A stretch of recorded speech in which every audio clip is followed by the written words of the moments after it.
जय हिंद साथियों, आपका एक बार फिर से स्वागत है आपकी यूट्यूब चैनल जीएसएस एजुकेशन में। यूपी बोर्ड क्लास 9th के जो बच्चे हैं उनके लिए एनसीईआरटी साइंस का ये दूसरा चैप्टर है और दूसरे चैप्टर का ये दूसरा भाग है। पहले भाग में हम आपको बताए थे मिश्रण के बारे में और बिलियन के बारे में कि मिश्रण कौन कौन से होते हैं, कितने प्रकार के होते हैं, बिलियन कौन कौन सा होता है।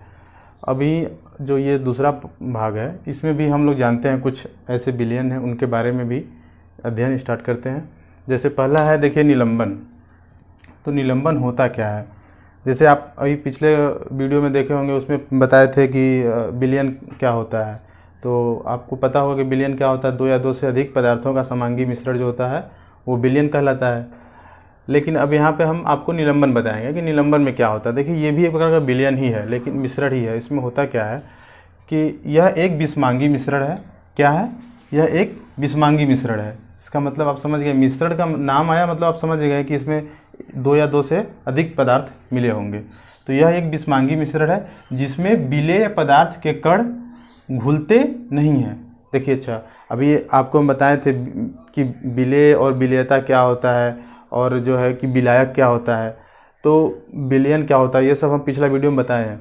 तो देखिए विलेय पदार्थ क्या होता है, किसी भी विलयन में जिस पदार्थ को घोला जाता है और उसे हम क्या कहते हैं, विलेय पदार्थ कहते हैं। और इसकी मात्रा हमेशा कम होती है। किससे? विलायक से।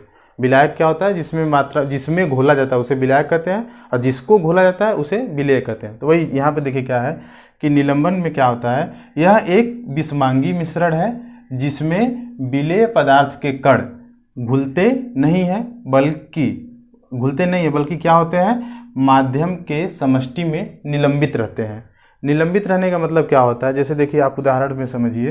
जैसे मान लीजिए ये एक गिलास है, गिलास में आप जो है कि पानी रखे हुए हैं या दूध रखे हुए हैं, जो भी है, आप इसमें कोई भी एक ऐसा कोई पदार्थ डालिए। चीनी मान लीजिए आप डाल रहे हैं, उदाहरण के लिए, जस्ट एग्जांपल के लिए आप चीनी के कण डाल रहे हैं और वो क्या हुआ कि वो पूरी तरह से घुले भी ना और आपको दिखे भी ना कि गया कहाँ, मतलब वो उसी में जा कर के निलंबित हो जाता है। उसी कंडीशन को हम निलंबित कहते हैं कि वो पूरी तरह से घुला नहीं है और हमको अपनी बाहरी आंखों से दिख भी नहीं रहा है कि हमको ये चीनी का कण दिख रहा है। इसका मतलब वो घुला हुआ है लेकिन आंशिक रूप से, पूरी तरह से उसमें मिश्रित नहीं हुआ है। तो वैसे उसी कंडीशन को क्या कहते हैं, निलंबन की स्थिति कहते हैं। तो यहाँ पे क्या हुआ कि यह, तो अब देखिए विषमांगी मिश्रण में भी वही हम बताए थे कि जिसके जो कण हैं, आप पूरी तरह से कण विलेय के कण विलायक में जब पूरी तरह से न घुले तो वो विषमांगी मिश्रण कहलाता है। तो यह एक विषमांगी मिश्रण है। इसका मतलब कि विलेय जो है पूरी तरह से नहीं घुलेगा, जिसमें विलेय पदार्थ के कण घुलते नहीं हैं बल्कि माध्यम के समष्टि में निलंबित रहते हैं। निलंबित रहने का मतलब क्या है कि वो आंशिक रूप से घुलते हैं। वो आंशिक रूप से घुलते हैं। हमको तो बाहर से दिखेगा कि मेरा मिश्रण, मेरा विलायक जो में विलेय जो है वो घुल चुका है, लेकिन वो एक्चुअली में वास्तविकता में घुलता नहीं है। वो कहाँ रहता है, ये जो पानी के कण हैं, जो मेरा विलायक है, इसके जो कण हैं उनके बीच में जो रिक्त स्थान है, उन्हीं रिक्त स्थानों में जाकर के विलेय पदार्थ के कण निलंबित हो जाते हैं, मतलब छुप जाते हैं, आपको बाहर से नहीं दिखते हैं। तो ऐसा जो सिचुएशन होगा, ऐसी जो स्थिति होती है, वो स्थिति क्या कहलाती है, वो विलयन क्या कहलाता है, निलंबन कहलाता है। वैसा विलयन निलंबन कहलाता है। तो अब समझ गए होंगे आप कि निलंबन क्या होता है। निलंबन सीधी भाषा में आप समझिए कि यह एक विषमांगी मिश्रण है जिसमें विलेय पदार्थ के कण जाकर के विलायक में जाकर के पूरी तरह से नहीं घुलते हैं, बल्कि वो माध्यम के कणों के समष्टि में जाकर के निलंबित हो जाते हैं, निलंबित रहते हैं। तो ऐसी स्थिति को हम क्या कहते हैं, निलंबन कहते हैं। अब चलिए, अब आपको हम बताते हैं कुछ निलंबन के क्वालिटीज, गुणधर्म, मतलब इसकी क्वालिटी क्या है। तो पहला क्वालिटी तो आप परिभाषा से ही समझ गए होंगे कि यह एक विषमांगी मिश्रण है। क्या है? एक विषमांगी मिश्रण है। विषमांगी मिश्रण आप जानते हैं विषमांगी क्या होता है। समांगी जो पूरी तरह से घुल जाते हैं और विषमांगी में जो आंशिक रूप से घुलते हैं, पूरी तरह से नहीं घुलते हैं। तो यह क्या है, एक विषमांगी मिश्रण है। दूसरा क्या है, इनके कणों को आँखों से नहीं देख सकते हैं। इनके कणों को आँखों से क्या करते हैं, नहीं देख सकते हैं। अभी आपको हम बताएं ना कि घुलेगा, लेकिन इतना घुल जाएगा कि हमको बाहर की आंखों से नहीं दिख पाए, हमको अपनी जो है आंखों से नहीं दिखेगा। और लेकिन वास्तविकता में वो पूरी तरह से नहीं घुला हुआ है। उनके कण कहाँ चले गए, जो माध्यम के जो कण थे उनके बीच में जो रिक्त स्थान था, उन्हीं में जाकर के वो निलंबित हो गए। तो वही निलंबन होता है। तो दूसरा ये क्या हो गया कि इनके कणों को आँखों से नहीं देख सकते हैं। पहला क्या है, विषमांगी मिश्रण। दूसरा है कि इनकी आंखों को नहीं देख सकते, आंखों से नहीं देख, समझ गए। पहला है कि विषमांगी मिश्रण होता है, दूसरा होता है इनके पदार्थ के कणों को आंखों से नहीं देख सकते हैं। तीसरा क्या है कि निलंबित कण प्रकाश के किरण को फैला देते हैं, जिससे उनका मार्ग दृष्टिगोचर हो जाता है। दृष्टिगोचर का मतलब क्या होता है? दृष्टिगोचर का मतलब होता है जो अपनी आंखों से देखा जा सके, जो देखने योग्य हो जाए, उसे हम दृष्टिगोचर कहते हैं। तो यहाँ पे क्या होता है, जैसे निलंबित, अब इस लाइन का मतलब आप एग्जाम्पल समझिए। जैसे आप एक कांच का ग्लास लीजिए, अब कांच के ग्लास में आप एक निलंबन विलयन को डालिए। जैसे इसमें निलंबन का मतलब हुआ कि इसमें जैसे आप ऐसा विलयन डाले हुए हैं, ऐसा मिश्रण डाले हुए हैं जिनके कण पूरी तरह से नहीं घुले हुए हैं, घुले हुए हैं आंशिक रूप से, ऐसा घुले हुए हैं कि हम अपनी बाहरी आंखों से उसको नहीं देख पा रहे हैं। तो हमको लगेगा कि ये समांगी मिश्रण है, लेकिन उनके जो कण हैं वो इनके कणों के बीच में जाकर के निलंबित हो चुके हैं। विलेय पदार्थों के कण इस विलायक के कणों के बीच में जाकर के निलंबित हो चुके हैं। तो हमको क्या लग रहा है कि ये समांगी मिश्रण है, लेकिन ये समांगी एक्चुअली है नहीं, ये है क्या, विषमांगी मिश्रण, क्योंकि वो पूरी तरह से नहीं घुले हुए हैं। तो अब क्या होता है, ये इस लाइन का मतलब देखिए, निलंबित कण प्रकाश के किरण को फैला देते हैं, जिससे इनका मार्ग दृष्टिगोचर हो जाता है। दृष्टिगोचर कैसे होता है? जैसे देखिए ये मेरा विलयन है, इसमें ये विलेय पदार्थ के जो कण हैं वो जा करके छुपे हुए हैं। अब क्या है, निलंबित है। निलंबित कण यही है ना, जो छुपे हुए वही तो निलंबित कण है। अब हम मान लीजिए यहाँ से टॉर्च को जलाते हैं, यहाँ आपका टॉर्च है, आप यहाँ से टॉर्च को जलाते हैं, प्रकाश की किरण जा रही है। तो जब प्रकाश की किरण जाती है और ये ग्लास के माध्यम को पार करके जब वो विलयन में जाती है, तो विलयन में होता क्या है कि जैसे ये प्रकाश की किरण जा रही है और बीच में यहाँ पे निलंबित कण छुपा हुआ है, विलयन के अंदर छुपा हुआ है। अब वो क्या करेगा, इस कण, ये किरण उस कण से टकराती है और टकरा करके अपने मार्ग से विचलित हो जाती है। विचलित होने का मतलब थोड़ा इधर हो जाएगी या फिर थोड़ा इधर हो सकती है। तो जब अपने मार्ग से विचलित होती है, सारी किरणें ऐसे होती होंगी, विचलित होती होंगी, ऐसे विचलित होती होंगी। तो अब क्या हुआ कि जब ये किरणें जा रही थी, बाहर थी, गिलास से बाहर थी, जब ग्लास से बाहर थी तो इनका रास्ता इतना ही था, लेकिन जब ये अंदर जाती है तो ये पूरा इस तरह से हो जाती है, फैल करके इतना बड़ा रास्ता बना लेती हैं। अब ये इतना बड़ा रास्ता बना लेती हैं और ये देखने योग्य हो जाती हैं, दिखने लगती हैं। कैसे दिखती हैं? क्योंकि जो प्रकाश की किरणें जा रही हैं तो इनके अंदर ऊर्जा है, एनर्जी है, और जो ये पार्टिकल छुपे हुए जो कण थे, ये उन कणों को भी क्या करती हैं, चमका देती हैं। क्योंकि इनके वजह से वो भी चमकने लगते हैं, और वो चमकने लगते हैं तो हमको पूरी तरह से एक रास्ता बनते हुए दिखाई देता है कि यहाँ से प्रकाश की किरण जा रही है। क्योंकि जहाँ जहाँ वो कण रहेगा वहाँ उन कणों को क्या करती हैं, चमका देती हैं, और चमकाने से आपको एक मार्ग दिखाई देगा। तो इसीलिए बोला जाता है कि निलंबित कण प्रकाश की किरण को फैला देते हैं, जिससे उनका मार्ग क्या होता है, दृष्टिगोचर हो जाता है। मतलब इनका मार्ग क्या होता है, दिखने लगता है। क्यों? क्योंकि इनके कणों के जो निलंबित कण हैं उनको ये चमका देती हैं, और चमकाने से क्या हो जाता है कि ये दृष्टिगोचर हो जाती हैं। अब देखिए चौथा क्या होता है, चौथा एक क्वालिटी क्या है इसका, निलंबन का, कि शांत छोड़ देने पर निलंबन के कण नीचे बैठ जाते हैं, अर्थात ये अस्थायी होते हैं। क्या होते हैं? अस्थायी होते हैं। जैसे देखिए इसका मतलब क्या होता है, जैसे मान लीजिए एक कोई विलयन है, एक निलंबन विलयन है।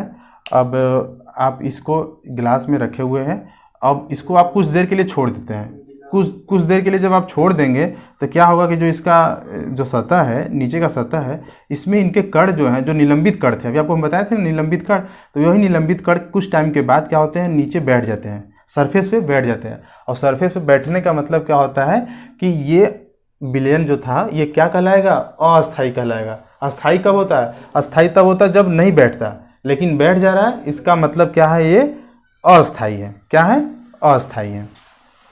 और छानने की प्रक्रिया के द्वारा इन कणों को मिश्रण से पृथक किया जा सकता है। क्या क्या कर सकते हैं भाई, इन मिश्रण के कणों को पृथक किया जा सकता है, क्योंकि ये जब जाकर के कण जो है नीचे जब बैठ जाते हैं, तो आप अगर छानने की प्रक्रिया अपनाते हैं, धीरे धीरे इनको अगर आप चाहें तो आप जो मेरा पदार्थ जो ऊपर है उसको आप निकाल सकते हैं, और जो कण नीचे सरफेस पे बैठा हुआ है आप उसको नीचे सरफेस पे रख सकते हैं। तो इस तरह से ये चौथा लाइन भी आपका क्लियर हो जाएगा कि शांत छोड़ देने पर निलंबित कण या निलंबन के कण नीचे बैठ जाते हैं, अर्थात ये अस्थायी होते हैं। अस्थायी कब होते हैं? जब वो नीचे नहीं बैठते।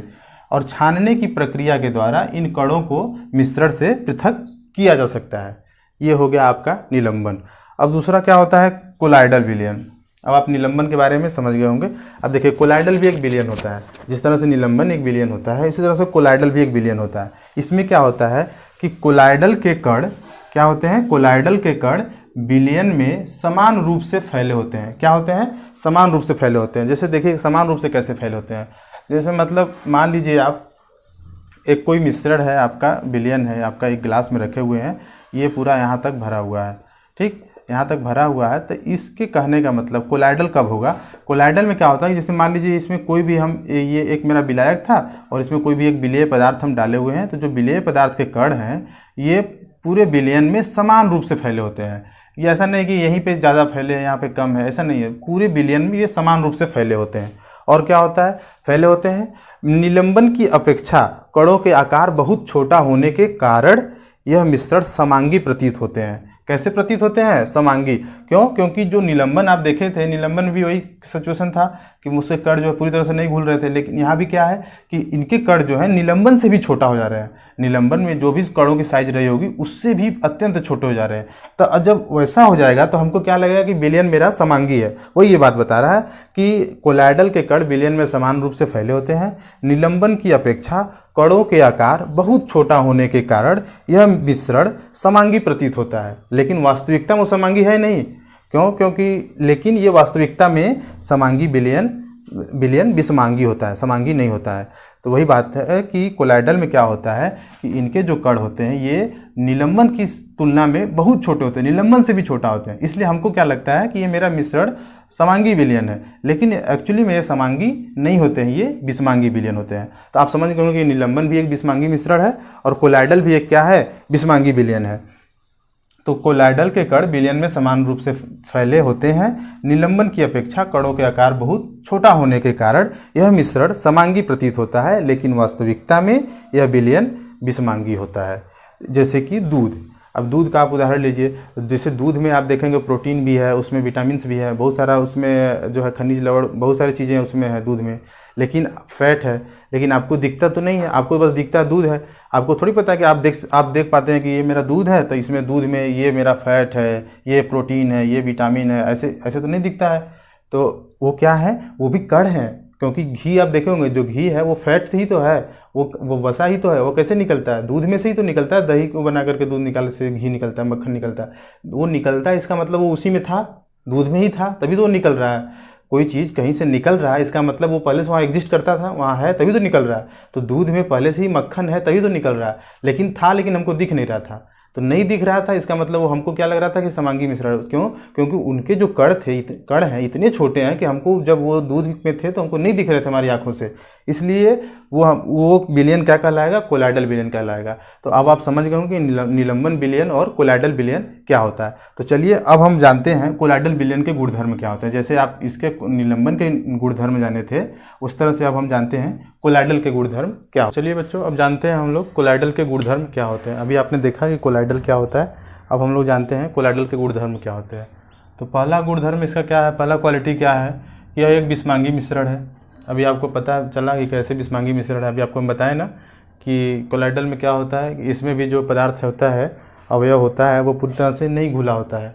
उसको हम देख तो नहीं पाते हैं, लेकिन वो पूरी तरह से घुला नहीं रहता है, इसलिए वो क्या है, वो भी एक विषमांगी मिश्रण है। जैसा कि आपको अभी इसके पहले बताए थे उसमें निलंबन में। दूसरा क्या है कि कोलाइडल के कण बहुत छोटे होते हैं। उसमें भी आप देखे थे निलंबन के कण भी बहुत छोटे हैं, उसको आप अपनी आंखों से नहीं देख सकते हैं। इसी प्रकार से कोलाइडल के कण भी बहुत छोटे होते हैं और इनको आप अपनी आंखों से नहीं देख पाते हैं। तीसरा क्या है कि कोलाइडल के कण प्रकाश के किरण को फैला देते हैं तथा इसके कारण उनके मार्ग को दृश्य बनाते हैं। अभी जस्ट आप इसके पीछे निलंबन में भी देखे थे कि प्रकाश के कण को फैलाते थे, जिससे उसको हम क्या करते थे, दृष्टिगोचर कहलाता था। तो देखिए दोस्तों, प्रकाश की किरण का फैलना, इसको क्या कहते हैं हम? टिंडल प्रभाव कहते हैं। क्या कहते हैं? टिंडल प्रभाव। इसको भी आप याद रखिएगा कि जब प्रकाश की किरण किसी विलयन में जाती है, किसी माध्यम में जाती है और उसके कणों की वजह से प्रकाश की किरण फैल जाती है अपने मार्ग से, तो उस इफेक्ट को क्या बोलते हैं? टिंडल इफेक्ट बोलते हैं। टिंडल प्रभाव मतलब टिंडल नाम के जो वैज्ञानिक थे उन्होंने इसका खोज किया था, इसलिए इसको बोला था टिंडल प्रभाव। आप इसको याद रखिएगा कि प्रकाश की किरण का फैलना किसी माध्यम में, किसी विलयन में पदार्थ की किरण का फैलना टिंडल प्रभाव कहलाता है। तो देखिए, कोलाइडल के कण भी प्रकाश की किरण को फैला देते हैं और उसके तथा उसके मार्ग को दृष्टिगोचर बनाते हैं। ये आप वहाँ भी देखे थे। चौथा क्या है? शांत छोड़ देने पर कण तल पर नहीं बैठते हैं। उसमें आप क्या देखे थे कि कण जो था तल पे बैठ जा रहा था। तल पे बैठने की वजह से हम उसको क्या करते थे, छानने की विधि द्वारा उसको अलग कर लेते थे। लेकिन इसमें क्या है, इनके कण इतने छोटे होते हैं और इतनी अच्छी से मिले रहते हैं, अच्छी तरीके से मिले रहते हैं कि ये कण तल पे नहीं बैठते हैं, अर्थात ये क्या होते हैं, अस्थायी होते हैं। वो क्या था, अस्थायी था। मतलब अस्थायी क्या होता है कि निलंबन का कोई उसका स्थायित्व नहीं था, क्योंकि उसको जब छोड़ दे रहे थे आप कुछ देर के लिए तो उसके कण नीचे बैठ जा रहे थे। लेकिन इसका क्या होता है, कोलाइडल का क्या होता है कि इसका कण नीचे नहीं बैठता है, इसलिए ये क्या है, अस्थायी है। मतलब ये कोलाइडल रूप में है तो कोलाइडल रूप में ही रहेगा। और पांचवा क्या है, वही छानने की विधि द्वारा इनको पृथक नहीं किया जा सकता है। उसको किया जा सकता था क्योंकि उसके कण जो है नीचे सतह पर बैठ जा रहे थे बर्तन की सतह पर, लेकिन इसके कण नहीं बैठते, इसलिए इसको पृथक नहीं किया जा सकता है। अब देखिए एक चीज़ और, अब अगला पॉइंट देखिए कि कोलाइडल विलयन परिक्षिप्त प्रावस्था और परिक्षेपण माध्यम से बनता है। देखिए इसमें दो चीज़ होता है, एक परिक्षिप्त प्रावस्था होता है और एक दूसरा होता है परिक्षेपण माध्यम। जस्ट कुछ है नहीं, बस आप ये देखकर आप मत सोचिएगा कि ये पता नहीं कहाँ सर बता रहे हैं, कुछ नहीं है। जैसे आप मिश्रण में समझ रहे होंगे, जैसे कि विलेय और विलायक होता है ना, विलयन में आप देखे होंगे, उसी तरह से इसमें परिक्षिप्त और परिक्षेपण होता है। सेम वही चीज़ है, बस नाम बदल गया है। देखिए अब परिक्षिप्त प्रावस्था क्या होता है, विलेय पदार्थ की तरह का घटक, विलेय पदार्थ की तरह का घटक मतलब वही विलेय पदार्थ, या परिक्षिप्त कण मतलब वह पदार्थ, वह कण जो किसी विलयन में घोला जा रहा है, जो किसी विलयन में, कोलाइडल विलयन में घोला जा रहा हो, जो किसी कोलाइडल विलयन में स्थित है, उसी को हम क्या कहते हैं, परिक्षिप्त प्रावस्था कहते हैं। तो विलेय पदार्थ की तरह का घटक मतलब कि वही जिसको घोला जा रहा है, या परिक्षिप्त कण जो कि कोलाइडल रूप में रहता है। कोलाइडल रूप मतलब कि वही विलयन में वो घुली हुई अवस्था में रहता है, आपको लगेगा घुला हुआ है, उसी को हम क्या बोलते हैं, परिक्षिप्त प्रावस्था बोलते हैं, परिक्षिप्त प्रावस्था बोलते हैं। तो आप समझ गए होंगे, जस्ट वही विलेय पदार्थ ही है। जैसे विलयन में विलेय होता है उसी तरह से कोलाइडल में परिक्षिप्त होता है, परिक्षिप्त प्रावस्था। परिक्षिप्त प्रावस्था क्या होता है कि विलेय पदार्थ की तरह वह कण जो किसी भी कोलाइडल रूप में रहता है, किसी भी विलयन में कोलाइडल रूप में रहता है, उसी को हम क्या बोलते हैं, परिक्षिप्त प्रावस्था बोलते हैं। दूसरा होता है परिक्षेपण माध्यम। परिक्षेपण माध्यम क्या होता है, जैसे विलयन में क्या होता है, विलायक, विलायक क्या होता है जिसमें विलेय पदार्थ को घोला जाता है। तो यहाँ परिक्षेपण क्या होता है, परिक्षेपण में परिक्षिप्त रहता है, परिक्षेपण में ही परिक्षिप्त रहता है। अगर आप इसको मान लीजिए विलेय और ये क्या है, विलायक, तो विलायक में ही ना विलेय को मिलाया जाता है, वही चीज़ है कि परिक्षेपण में ही परिक्षिप्त को मिलाया जाता है। देखिए वह घटक जिसमें परिक्षिप्त प्रावस्था मतलब ये वाला परिक्षिप्त प्रावस्था, वह घटक जिसमें परिक्षिप्त प्रावस्था निलंबित रहता है। निलंबित रहता है मतलब वही घुला हुआ रहता है। आप निलंबन की स्थिति देख चुके हैं कि कण जो है उसके जाकर कहाँ समष्टि में छुपे रहते हैं, तो उसे हम क्या कहते हैं, परिक्षेपण माध्यम कहते हैं। और ये ठोस द्रव गैस तीनों रूप में हो सकता है। किसी में होता है ठोस द्रव गैस, मतलब इन तीनों में किसी में भी परिक्षिप्त प्रावस्था आके मिल जाता है, तो ये क्या कहलाते हैं, परिक्षेपण माध्यम कहलाते हैं। अब आपको समझ में आ गया कि कोलाइडल किससे बनता है। कोलाइडल दो चीज़ों से बनता है, एक परिक्षिप्त प्रावस्था और एक होता है परिक्षेपण माध्यम। परिक्षिप्त प्रावस्था क्या होता है, वह घटक जो विलेय पदार्थ की तरह उसमें विलयन में, कोलाइडल के विलयन में कोलाइडल के रूप में रहते हैं, छुपे रहते हैं, उसी को हम क्या कहते हैं, परिक्षिप्त प्रावस्था कहते हैं। और परिक्षेपण माध्यम क्या होता है, जिस घटक में परिक्षिप्त प्रावस्था छुपा रहता है, उसी को हम क्या कहते हैं, परिक्षेपण माध्यम कहते हैं। जैसे देखिए कुछ एग्जाम्पल हम आपको समझाएं। जैसे देखिए परिक्षेपण प्रावस्था, परिक्षिप्त प्रावस्था है, परिक्षेपण माध्यम है, वो किस प्रकार का कोलाइडल बना रहा है और उसके उदाहरण। जैसे देखिए अगर ठोस मेरा द्रव है, क्या है, परिक्षिप्त प्रावस्था मतलब ये वाला मतलब विलेय पदार्थ, ये विलेय है। अगर द्रव को परिक्षेपण माध्यम मतलब ये परिक्षेपण माध्यम मतलब गैस, ये मतलब विलायक, तो अगर द्रव को गैस में मिलाया जा रहा है, ये इसको आप विलेय मानिए और इसको विलायक, तो द्रव को गैस में मिलाया जा रहा है, तो जो इस तरह से जो कोलाइडल बनेगा उसको हम क्या बोलते हैं, एरोसोल। क्या बोलते हैं, एरोसोल नाम का ये कोलाइडल बनेगा। उसका उदाहरण क्या है, कोहरा और बादल। जैसे बादल, कोहरा में आप देखे होंगे, आप जब ठंडी के दिनों में जब कुहासा होता है, आप बाहर निकलेंगे तो आपको क्या समझ में आएगा, वहाँ लगता है कि हवा में पानी के कण है, इसका मतलब हवा मतलब यही गैस हो गया, परिक्षेपण माध्यम, और द्रव क्या है उसमें, लिक्विड हो गया, पानी के कण। तो वही आपको दिखता है कोहरा में। तो यहाँ पे क्या हो गया कि अगर परिक्षिप्त प्रावस्था मेरा मतलब विलेय क्या है, द्रव, और विलायक क्या है, गैस, तो उसे हम बोलते हैं एरोसोल। उसमें होता है उदाहरण क्या है मेरा, कोहरा और बादल। दूसरा क्या है, अगर ठोस मिल जाए, ठोस कोई चीज़ है, कोई वस्तु ठोस है, वो विलेय के रूप में, विलायक जैसे परिक्षेपण माध्यम में गैस हो, गैस में मिलता हो, जैसे यहाँ गैस में द्रव मिल रहा था, यहाँ ठोस मिल जा रहा है, तो उसे भी आप क्या बोलेंगे, एरोसोल बोलेंगे। इसका मतलब एरोसोल प्रकार का जो कोलाइड होता है उसमें गैस में ठोस और द्रव दोनों तरह के परिक्षिप्त प्रावस्था छुपे रहते हैं, तो उसे आप क्या बोलते हैं। अगर ठोस मेरा गैस में मिल जाए तो वो भी एरोसोल है। उसमें जैसे आप धुआं का उदाहरण ले लेंगे, धुआं जैसे आपके घरों में देखे होंगे, जब खाना बनता है उससे जो निकलता है धुआं, उसमें क्या होता है, कार्बन के कण होते हैं, वो ठोस होते हैं, वो द्रव गैस नहीं होते हैं, वो ठोस होते हैं। तो वही ठोस और उस हवा में मिल गया है, गैस में मिल गया है, धुआं उसका निर्माण करता है, धुआं बनता है। इसी तरह से तीसरा नंबर देखिए क्या है कि अगर गैस है और वो द्रव में मिल जाए, क्या है, गैस को द्रव में मिलाया जाए, तो उसे हम क्या बोलते हैं, फोम बोलते हैं। वो किस तरह का है, फोम है। और जिसका शेविंग क्रीम आप उदाहरण ले सकते हैं, जैसे आप जब बड़े हो जाएंगे तो शेविंग कराने जाएंगे तो आप वहाँ पे देखेंगे वो फोम लगा करके शेविंग करता है। जो नाई होता है, जो बार्बर होता है, वो क्या करता है, फोम लगा करके शेविंग करता है, शेविंग क्रीम लगा करके। तो वो फोम तरह का एक प्रकार का वो कोलाइडल विलयन ही है जो दाढ़ी बनाने वाला लोग नाई लगाता है, यूज करता है। चलिए, तो ये हो गया कोलाइडल के गुणधर्म। अब चलिए हम आगे के बारे में जानते हैं कि इन सभी पदार्थों में जो मिले हुए हैं एक दूसरे से, इनको हम किस तरह से पृथक करते हैं। तो नेक्स्ट हम लोग उसके बारे में जानेंगे।